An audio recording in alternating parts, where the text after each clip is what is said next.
Playing Yu-Gi-Oh! On a budget can be a pretty difficult task. There are tons of very expensive cards that a lot of the top decks are playing. And it's not only about building a main deck, you have to build an extra deck, and if you plan on playing competitively, you also have to build a side deck. And those costs can really add up, and I think it can be discouraging for some players if they can't build a competent deck on a budget. In today's video, I wanted to talk about Dimensional Barrier, a card that currently has 3 different printings that are all under $1 a copy.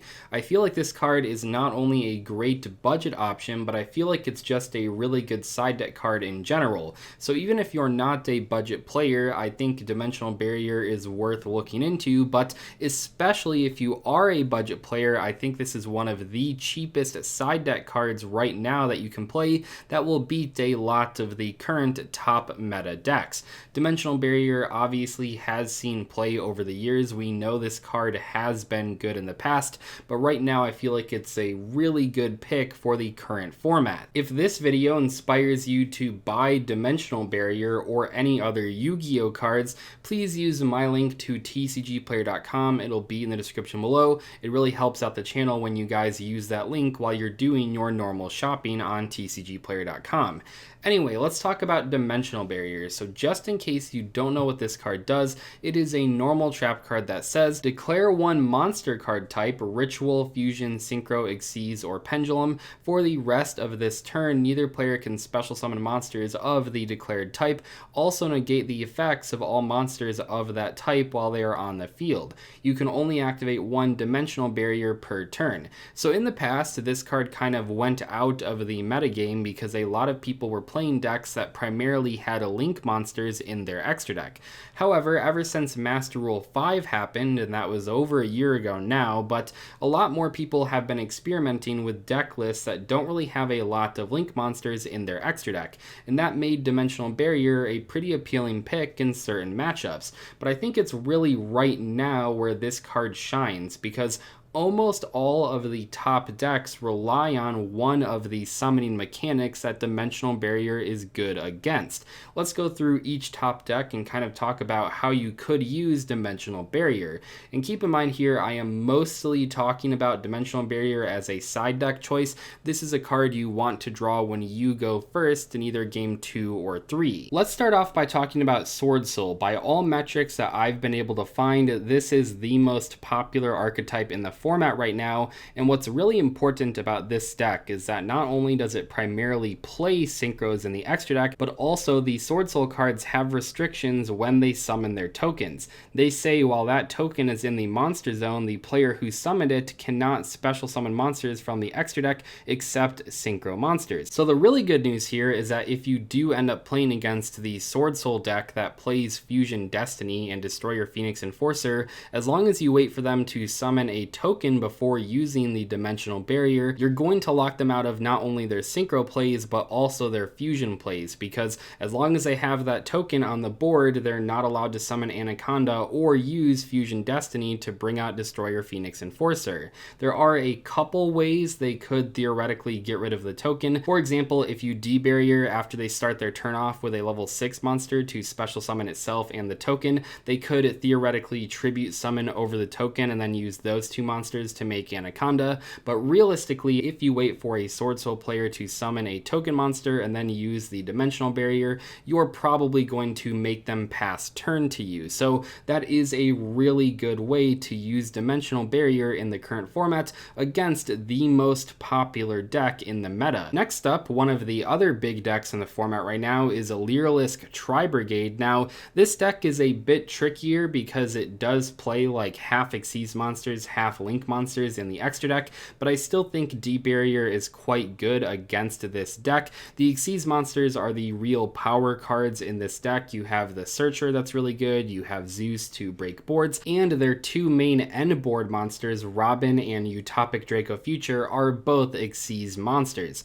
So while they will still have plays if you flip Dimensional Barrier because they do play link monsters in their extra deck, their main power cards are going to be offline, and that is a pretty big deal. The Loki TriBrigade deck does not play like the older TriBrigade deck. The TriBrigade cards and the Link monsters in general are all trying to help you summon these big, powerful Xyz monsters. So while they will still have half of their extra deck available to them, they don't really have too many really threatening cards in there, or at least there's not so much that you won't be able to deal with it with like one other piece of interruption.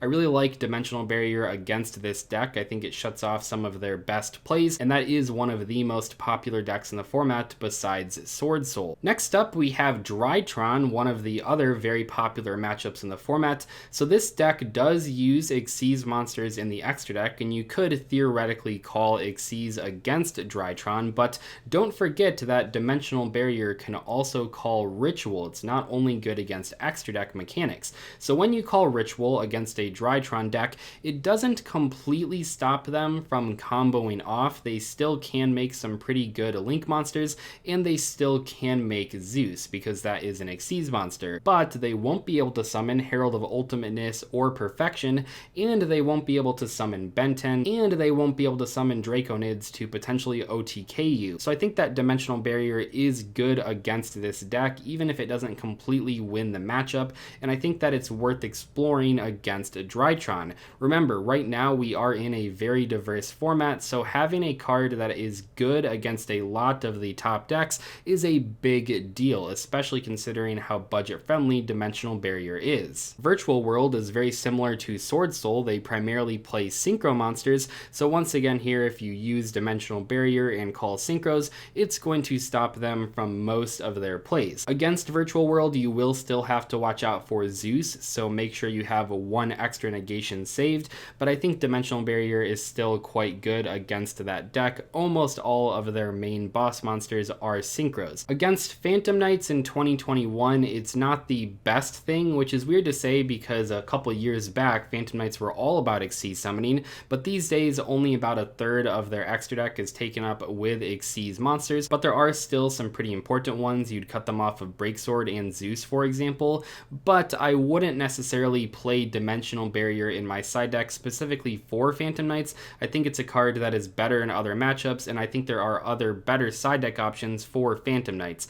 But if it's in there and if you are going first, you might consider side decking it in just to stop them from summoning Zeus or from making Breaksword. Those are the big meta matchups that D-Barrier is good against, but there are rogue decks as well that lose to D-Barrier. For example, Earth Machine, you could call Xyz. Against Madolche, you could call Xyz. There's a lot of decks out there that use Xyz, Ritual, Synchro, or Fusion monsters in their deck. A lot of decks, for example, right now are playing Fusion Destiny, so even if they are primarily a Link deck, you might consider side decking Dimensional Barrier just to stop Fusion Destiny.